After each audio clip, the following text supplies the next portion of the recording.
Ang part 1 sa ato ang video kay niadto ta sa Lubok River sa Bohol para mukaon. Unya nagpahulagway na pud dito para ba natay ebidensya ba nga nakaadto kita ba. Abi pa lang atik-atik ra para puhon pud maniguwang ta natay makit-an. Nya pagkahuman din ana ni biyahe na dayon mi paingon na sa Tagbilaran. Medyo mingaw lang unya puro pa jud kakahuyan makainomdom ta sa salida nga wrong turn. Wrong turn! After 1 hour kapin nga biyahe, naabot na mi diri sa hotel. Soleya di ay ang amo ang gipili kay familiar na mi ani na mapud ni sila sa Cordova.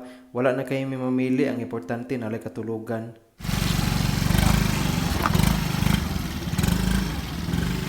Mao na yang amo ang room diri. Nindot kayo kay dagko ang ilahang bed o nya duha pa jud ka buok. Nindot ni bagay kung mag-away mo hala, magbuwag maghigda. Nay balcony, nay table gamay, nay gamay mga butanganan diri, nay hayhayan. Unya mao pud ni ilahang CR diri limpyo man ay shower nya na tingala ko ani ano makita man duha ka katri oy. Karon po ko kasuway man ani nga makita ta diri sulod sa CR unya naon niya maghigda dito sa bed pa. Pero sige na lang, ganana mo ta diri na shower, napod ni sila lababo, o ilahang toilet, limpyo man pod. May nalang gani, kanam din ni kurtina-kurtina diri o pa, di ta makita dito sulod ba. Natulog rami kadiyot, unya ni biyahe na dayon, may padong mi diri sa may hinagdanan cave. Dool ra ni siya kaysa panglaw area ra magyapon ni. Pag-ari na mo, kabalo mi nga sirado na, pero gituyo ni na mo para lang makabalo mi, o makalaglaag na pod ba.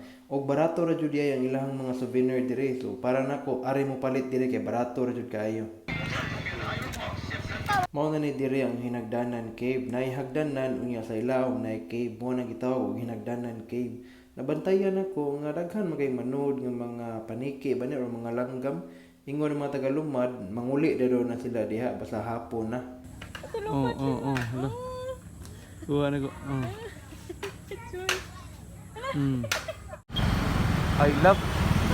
I love Bohol. Mo ni ang sentro diri sa may Tagbilaran. Nilag sa midiri kadiyot kay duol ra man gani sila sa Panglao. Ug pilar jud ka minuto ang biyahe, maabot na dayon ka diri sa Tagbilaran. Mao ni ang simbahan sa Tagbilaran unyang atbang ana kay ang plaza na dayon. Daghang kay magtambay-tambay biya diri. Nindot magud sa tambayan kay bugnaw, labi na wala kay kwarta, diri ka magimot-imot, diri ka magpabuhagay sa imong kalagot.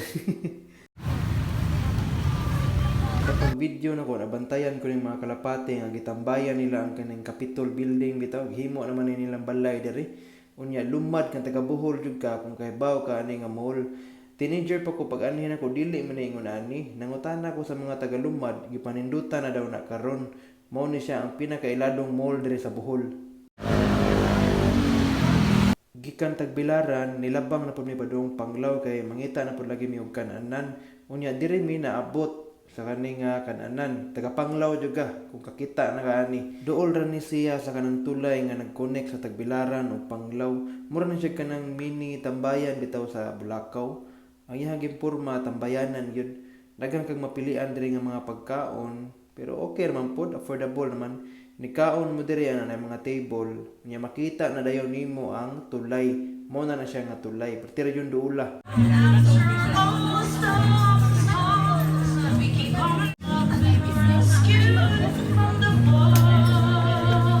Kung sila nangaon, di po ta magpalupig, kaon po ta. After na mo mangaon, nibalik na dayon mi diri sa may Soleya. Nindot mo kay ilahang mga design diri o. Nindot tanawon labi na gabi bitaw. Dayon nga ligo na mi diri sa may swimming pool. Pagkatao na order na po pagkaon, kaon na po. Ingana ra gunong kinabuhi ko. Utok ba? Pagbalik na ko sa room, namda sila free tubig o coffee. Di ayon, nagikuha na ko ang mga imnunon nga akong gipabugnaw, ang wine. Nagdala po din yung laing pagkaon, gikan Cebu. O syempre, before matulog, tilawan sa na to ang wine. Pampainit ba? Ay, bawang imburnal. Atangin ninyo ang part 3 kay tuyo ko na to ang mga lain-laing lugar nga ilado dinhi sa Bohol.